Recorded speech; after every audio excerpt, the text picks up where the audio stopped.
Hello, everybody. This is Sabrina of Sabrina Sells DFW, and I wanted to talk to you guys today about something that I encounter pretty often with my first time home buyers. So, a lot of times they have the dilemma, especially if their budget is right on the tip of being able to purchase their dream home and then purchasing a starter home.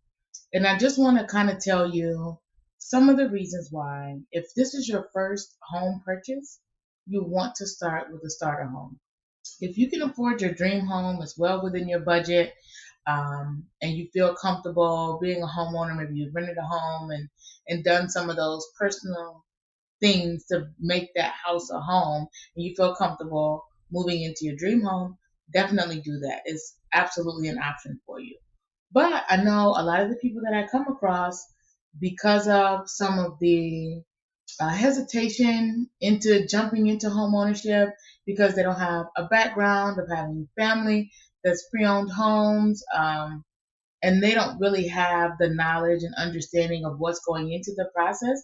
I typically recommend getting a starter home. And getting a starter home does not mean getting a pre-owned home versus a new construction home.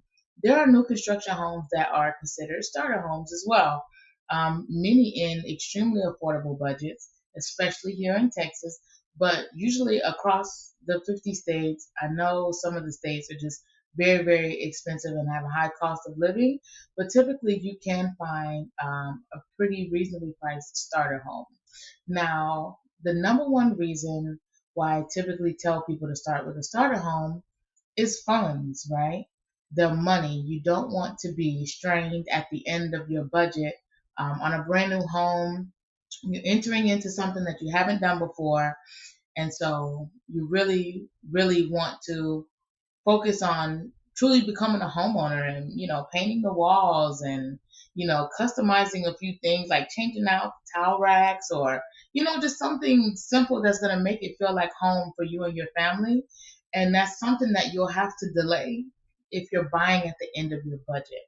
Now, very, very important, your have to haves have to remain the same, right? If that's a school district for you, then it has to remain the same. For you to be able to get to work, it has to be a reasonable commute, so that has to remain the same. But a lot of times, the difference between a starter home and your dream home is perhaps the commute is slightly longer, but you don't want to be significantly longer.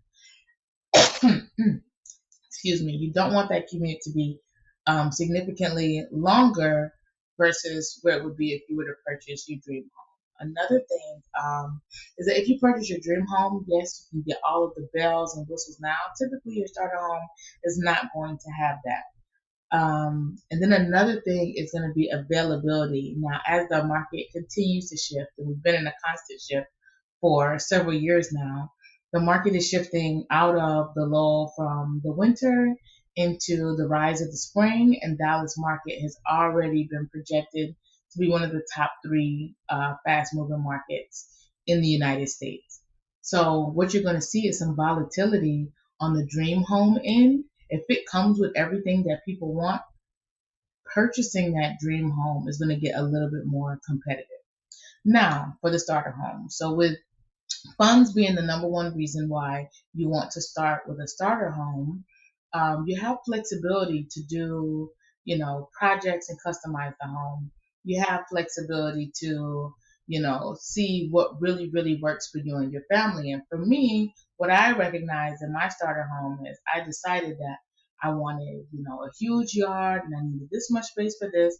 I didn't really need a dining room. I didn't really need, a certain space for, I don't need a big pantry. I don't cook that much.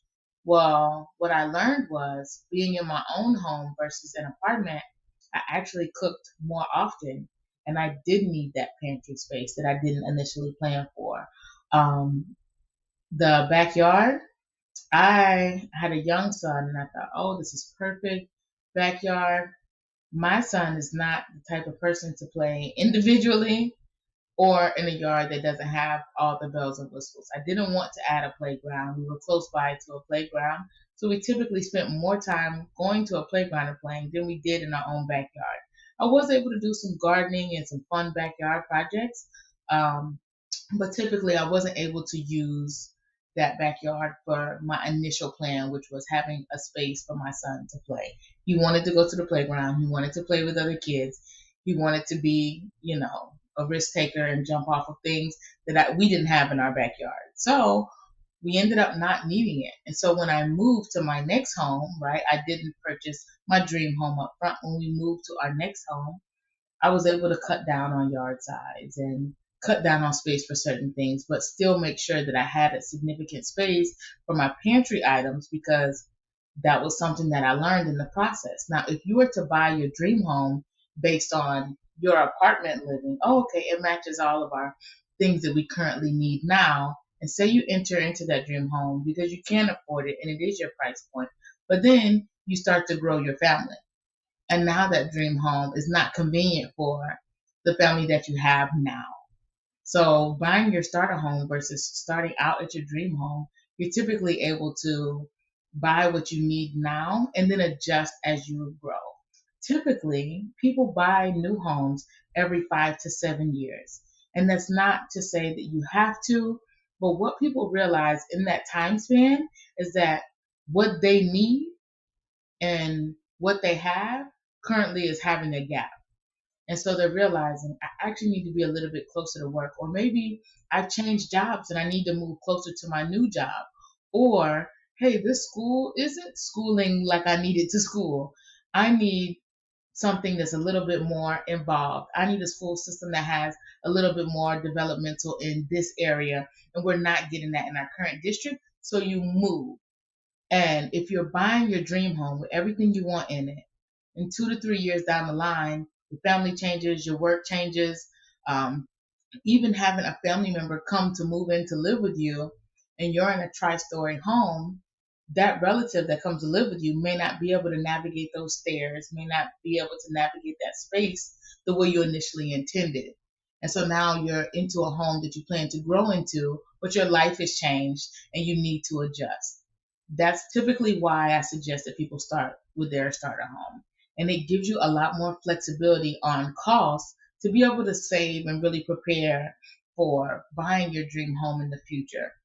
Also, once you sell that home, you'll get to experience being a seller, making money off the sale of your home, and being able to use that to put a huge down payment chunk on your dream home to maybe minimize the monthly mortgage on your dream home. And you'll have a better understanding of how taxes are going to impact you. Typically, people who are buying new construction homes, if there was not a home previously on that lot, the taxes are going to shift significantly. That lot may have only been taxed at $1,200 a year, but now there's a $300,000 home on that lot, and now those taxes need to go up to $6,500 a year, to $8,500 a year, or whatever point they need to be. You're going to see a significant change in your monthly payment.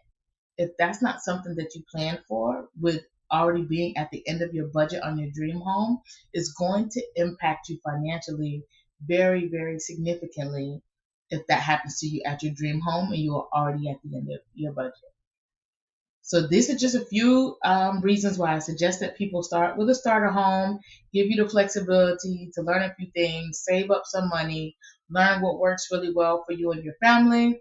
A lot of times when you find things out about, your children as they're growing, especially if they're babies, their personalities start to develop, and you may find that you've got one reader or one really rambunctious kiddo. And so where you plan to have a large playroom for them, maybe now you need a reading nook on the other side of the house for your reader who likes quiet time and who is sensitive to a lot of sounds and lights and things like that. Maybe they need a creative space separate from where the other kid is. So you'll find these things as you grow.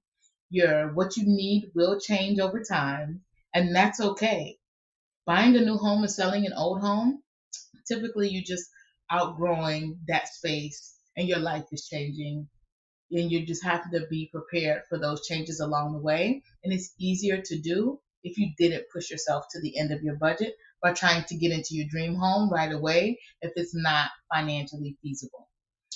Those are just my tips. If you have any questions or comments, please leave them below, and I will talk to you guys soon.